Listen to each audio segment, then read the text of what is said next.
Jesse Goldhammer, you're joining us today with a diverse background, including a deep academic perspective, having served as Associate Dean at UC Berkeley's School of Information, but also more recently, and especially important for this conversation, as Managing Director for Deloitte's cybersecurity practice. There you focus on protecting data networks, systems, and people in both the public and private sectors. Drawing on both those backgrounds, what are the drivers behind escalating cyber attacks to our critical infrastructure? And importantly, what actionable strategies can we take to address them? Ultimately, the reason why we are so vulnerable to cyber attacks is not fundamentally a technical challenge. Now, that's not to say that there are not enormous technical issues that we need to resolve within our networks, but there's a host of other types of challenges: design challenges, information challenges, economic challenges, even political challenges that make it really hard for us to address our vulnerabilities. What I would suggest is that we begin to address this challenge by reframing and rethinking cybersecurity as a safety problem.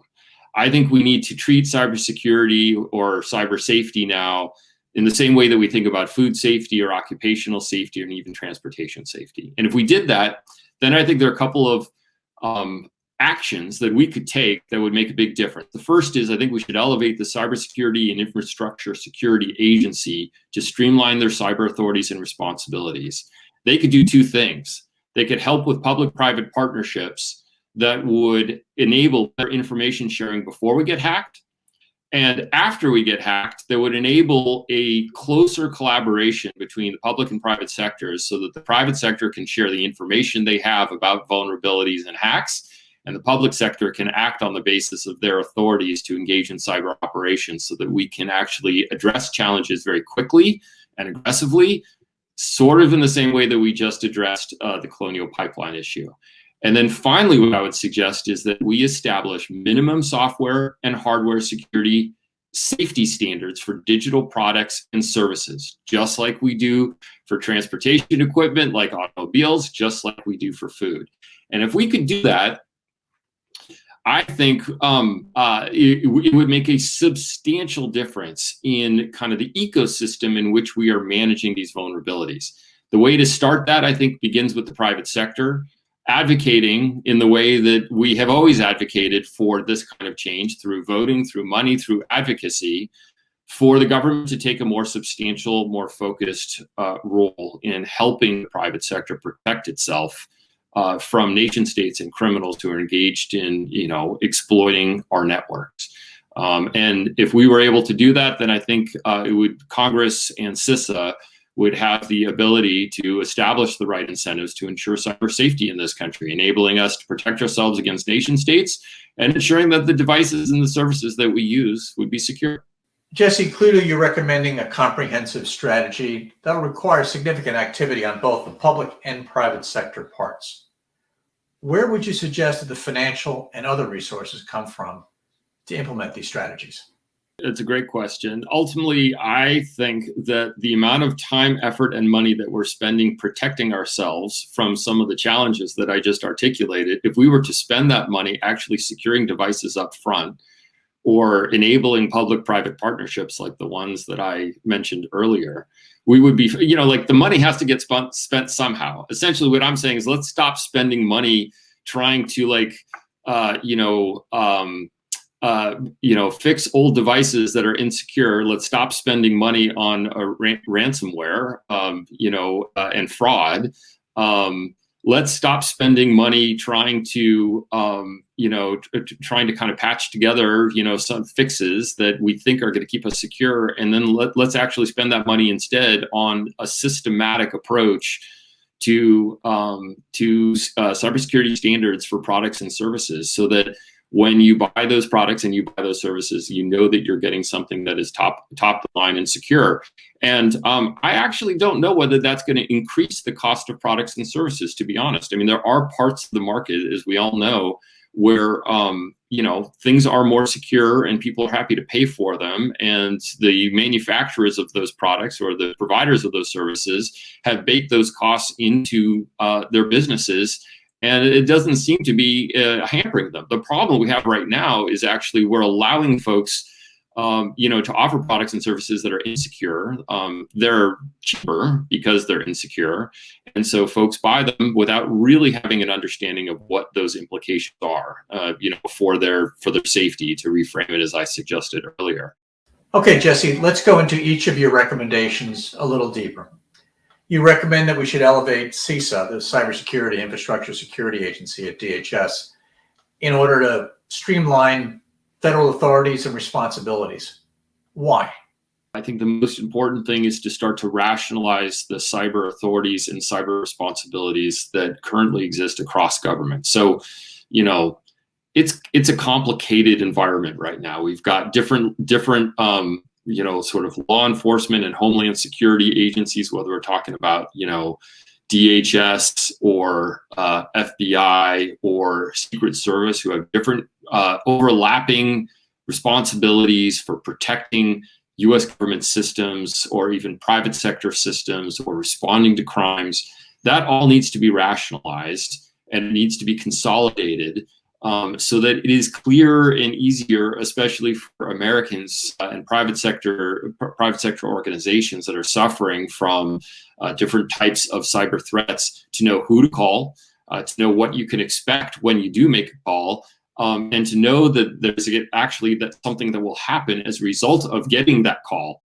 And you recommend greater collaboration and information sharing through public-private partnerships? I think there's a good argument to be made that the private sector and the public sector should work together, because the private sector, which owns most of the internet infrastructure and sees most of the data that's associated with our vulnerabilities and the attempts to exploit those vulnerabilities, we don't do a great job sharing that information with the US government. So the US government would really benefit from seeing all that information. So you also suggest government undertaking cyber operations quickly and aggressively in response to attacks. What would that look like? So one of the things we saw with Colonial Pipeline is that the federal government was able to actually claw back some of the ransom that was paid using a cryptocurrency. And I think for a lot of folks, that was like a kind of a revelatory moment. Like, who knew that we had the ability to do that? And that changes obviously lots of incentives, and that's something we need to think through. What I'm advocating for is, so I think that the unique authority for conducting cyber operations, that is like breaking into other people's systems and doing stuff, that should be owned by the federal government and no one else. I would not advocate that the private sector should have that ability or the authority to do that. Okay, then, different perhaps, but complementary roles for public and private sectors in confronting cyber attacks. And we do something about that in near real time, potentially using some of the more advanced tools that are now at our disposal, including artificial intelligence and machine learning. Like, I think that would be a good thing. But we need a formal public-private partnership that sort of establishes like the relationship, makes it possible to share that information, establishes clear roles and responsibilities, and I think sends a message to the rest of the world that we're just not going to tolerate, people taking advantage of the technical complexity of our networks. And if you do, there's going to be a price to be paid. Jesse, you recommend security standards for digital products and services that are sold to others. And I presume also some standards for the general operations of some organizations. Where would these standards come from, and to what organizations would they apply? I do think that we, as a country, I think we do have the ability to, in a fairly short order, start to replace legacy systems with more modern ones that are more secure.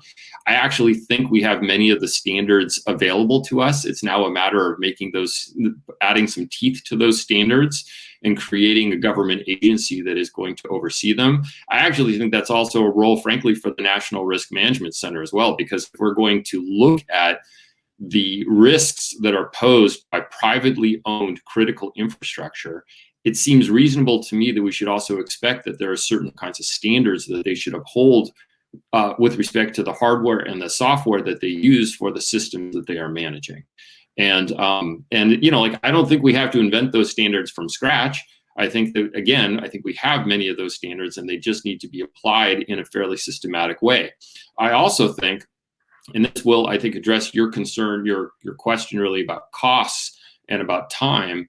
Like, not everything needs to be highly secure. So, if you're managing a nuclear power plant, okay, there's some steps you probably need to take to make sure that you're fairly locked down. If you're a small business, and you sell coffee, or you're providing,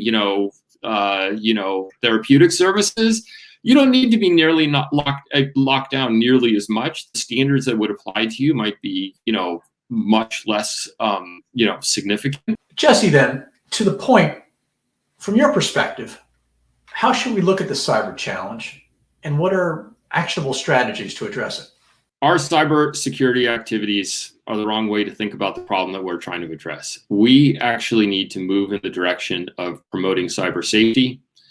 We need a government agency that can help to establish the standards for cyber safety. And we need to simplify how we protect our networks, our devices, and our services by having a set of standards in which everyone agrees are the right set of standards for protection, so that we don't have to make judgments anymore about what is secure and what is not secure.